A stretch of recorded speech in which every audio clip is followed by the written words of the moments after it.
মহাকুম্ভ মেলা 2025। মহাকুম্ভ মেলা সনাতন ধর্মের অন্যতম গুরুত্বপূর্ণ উৎসব, যা 144 বছর অন্তর অনুষ্ঠিত হয়। 4 বছর অন্তর যে কুম্ভ মেলা হয় তা অর্ধকুম্ভ। 3টি অর্ধকুম্ভের পর 12 বছর অন্তর পূর্ণ কুম্ভ মেলা হয়, আর 12টি পূর্ণ কুম্ভ মেলার পর অর্থাৎ 144 বছর পর যে মেলা হয় সেটি মহাকুম্ভ মেলা। 2025 সালে মহাকুম্ভ মেলা চলছে, যা সনাতনীদের জন্য অত্যন্ত গুরুত্বপূর্ণ, কারণ এটি মানুষের জীবনে সাধারণত একবারই আসে। মহাকুম্ভ মেলা শুধুমাত্র ভারতের 4টি পবিত্র স্থানে হয়: প্রয়াগরাজ, হরিদ্বার, উজ্জয়িনী এবং নাসিক। ভারতের বাইরে এই মেলার আয়োজন করা হয় না, কারণ এই স্থানগুলোর সাথে পৌরাণিক এবং ধর্মীয় বিশেষ তাৎপর্য রয়েছে। বলা হয় এই সময় গঙ্গা, যমুনা এবং সরস্বতী নদীতে স্নান করলে মুক্তি এবং পাপ মোচন লাভ করা যায়।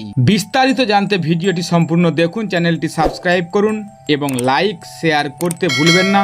চলুন, অনেক অজানা তথ্য তুলে ধরার চেষ্টা করেছি, শুরু করা যাক। মহাকুম্ভ সনাতন ধর্মের সবচেয়ে বড় উৎসব, যা অতীতে কখনো হয়নি এবং ভবিষ্যতেও এর সমতুল্য কিছু হবে না। কুম্ভ মেলা 4টি শহরে অনুষ্ঠিত হয়: উজ্জয়িনী, হরিদ্বার, নাসিক এবং প্রয়াগরাজ। 13 জানুয়ারি থেকে শুরু হওয়া মহাকুম্ভ সমস্ত নাগা সাধু, অঘরী, বড় বড় মন্দিরের সন্ন্যাসী, ঋষিমণি এবং হিমালয়ের তপস্যারত ঋষিরা একত্রিত হন। একটি হলো সর্প এবং গরুর দেবের মহাকার সংঘাত, এবং ঋষি ছিলেন যার নাম ছিল কাশ্যপ। তার 2 স্ত্রী ছিল যারা একে অপরের বোন ছিলেন। এই মহাকুম্ভের পেছনে 2টি অসাধারণ কাহিনী রয়েছে। আজ আপনাদেরকে আমি কাহিনী বলবো। ঋষি কাশ্যপের 2 স্ত্রী ছিলেন কদ্রু এবং বিনিতা। একদিন কদ্রু 120টি সন্তান চেয়ে বর প্রার্থনা করলেন। কাশ্যপ মুনি তাকে বর দিলেন এবং কদ্রুর 100টি ডিম থেকে বিষধর সাপ জন্ম নিল।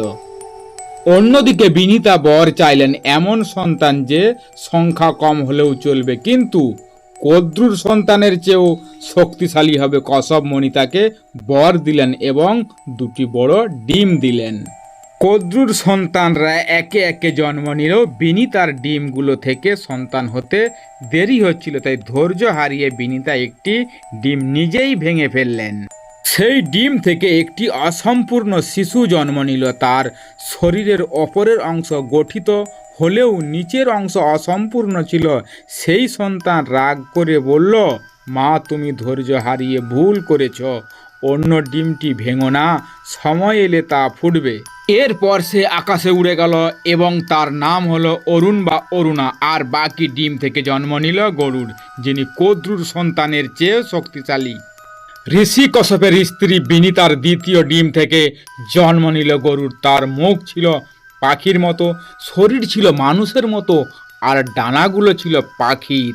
গরুড় এত শক্তিশালী ছিলেন যে তার শক্তি দেখে সবাই আশ্চর্য হলেন। তবে বিনিতা ততদিনে কদ্রু ও তার সন্তানদের দাসীতে পরিণত হয়েছিলেন। গরুড় এটি মেনে নিতে পারলেন না। তিনি কদ্রু ও তার সন্তানদের জিজ্ঞাসা করলেন কি করলে তার মা মুক্তি পাবে। তারা বলল, বৈকুণ্ঠ থেকে অমৃত কলস এনে দিলে বিনিতা দাসত্ব মুক্ত হবে। মায়ের মুক্তির জন্য গরুর অমৃত কলস আনতে বৈকুণ্ঠ ধামে গেলেন। সেখানে ইন্দ্রদেব, সূর্যদেব সহ দেবতারা গরুরকে থামানোর চেষ্টা করলেন, কিন্তু গরুর একে একে তাদের সবাইকে পরাজিত করলেন। এরপর তিনি বিষ্ণুদেবের কাছে পৌঁছালেন। দেবতারা বিষ্ণুদেবের কাছে অনুরোধ করলেন যে অমৃত কলস ভুল হাতে পড়লে মহা বিপদ হবে। বিষ্ণুদেব গরুর সঙ্গে যুদ্ধ নামলেন।